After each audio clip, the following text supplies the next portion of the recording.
Avant que je commence, je salue tout le monde qui vont regarder cette vidéo que je fais pour répondre à, nos frères, à notre frère Alpha.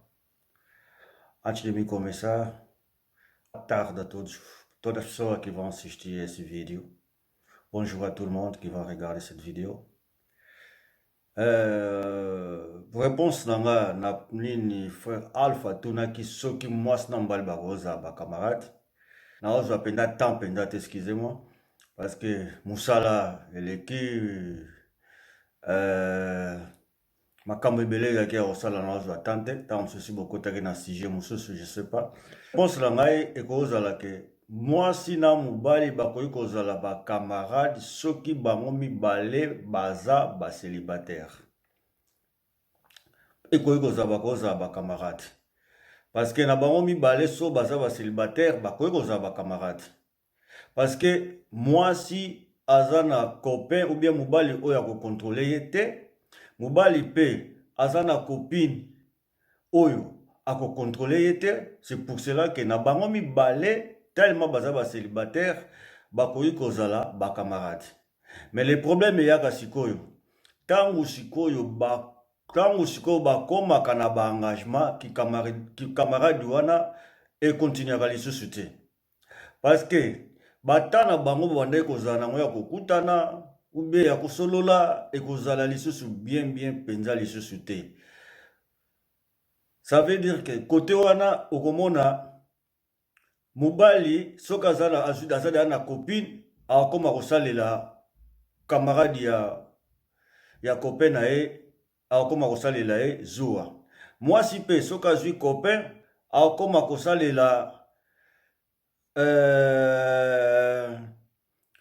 copain ya camarade na ye zuwa. Eza epais difficile parce que batango wana bazalaki nango bango mibale bakamarade bakozalaka nango lisusu te. Po maloba nini elandaka omoni bando ozwi mutu nga kuta okipaka nga te obengaka nga lisusu te. Kote pe ya mwasi ekozala le même chose. Bando ozwi mutu nga pe okipaka nga ye te obengaka nga lisusu te. Kote siko problème eza makasi yango wana.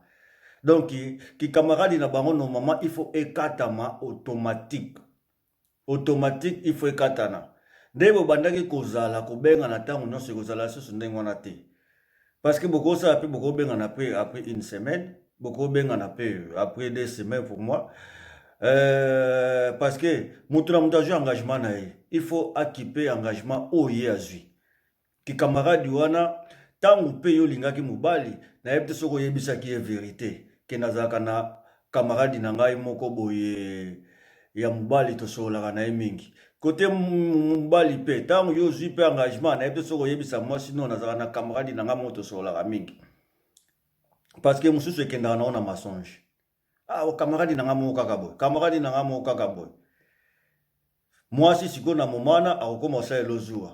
Kote pe ya mwasi mobali pa akokoma kosalela ezuwa. Kote omoni ke eloko wana ekoki komarche penza te.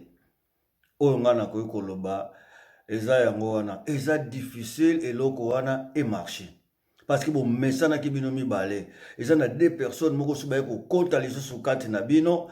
Donc okopesa okotia grand risque na mariage na yo pe na chance na oyo ozwi ezala mwasi ezala mobali. Donc okopesa na grand risque na bachance oyo bozwi ya kokutana kosala couple na bino. Parce que bino mibale bolinganaki tellement mingi bakamarade. Bien sûr, esukaki na oka na ki camarade, mais faut bango ke zuwa ekotaka toujours. Tant mwasi yo zwi engagement, landa kote za engagement na yo parce que yango mte za profit ya vie na yo oyo lingo sala, yango mte ya débit ya commencement ya vie na ozo ko sala. Donc faut yo kasko oyo mobali na o akoloba. Ke oyo camarade na o akoloba. Côté mobali pesa les mêmes choses. Faut yoka mwasi no oyo akoloba ke oyoka côté oyo ezali ke camarade na o akoloba. De mwasi na mobali pona soki sezaka ke soki bakomi na ba engagement na bango bakoza su ba camarade te. Parce que soki baza bango mibale baza na ba engagement te parce que mutu akontrole muninga azate. Côté mobali aza na mutu akontrole te, côté mwasi paza na mutu akontrole te. wana bako marcher bien. Mais ceux qui bazui ba engagement, yeba ngo ke ki camarade wana ekendaka su musika te esukaka na nzela parce que soki kosuka na nzela te ekomaka eloko moko ke non kote mwasi obebisi mpe libala na yo donc moko na bino so déjà perde ya ye ekomaka déjà mabe komi mama na risque ekomi mabe kote mobali esengake respecter mpe engagement oyo camarade na oyo ya mwasi azwi éviter kobengaka ye ntango nyonso éviter kosololaka na ye mpo ntango bozali bacamarade ntango mosusu babanda kobengana mpe ntango mosusu ata baminuit boba kobengana mpe ntango mosusu ba 23 heures kote mwasi mpe ndenge moko so moninga mpe azwi engagement na ye éviter kobenga ye yeba mpe heure nini yo kobenga ye mpo mosusu babanda kobengana baminuit ba heure wana donc eza sumama ba heure wana te mpo akomi na engagement donc eloko wana ezalaka soki bokomi na engagement ezalaka automatique ekatanaka mpenza donc ebandoke malembe ti omoni mpenza ke bokomi obengana pa après 1 mois après 2 mois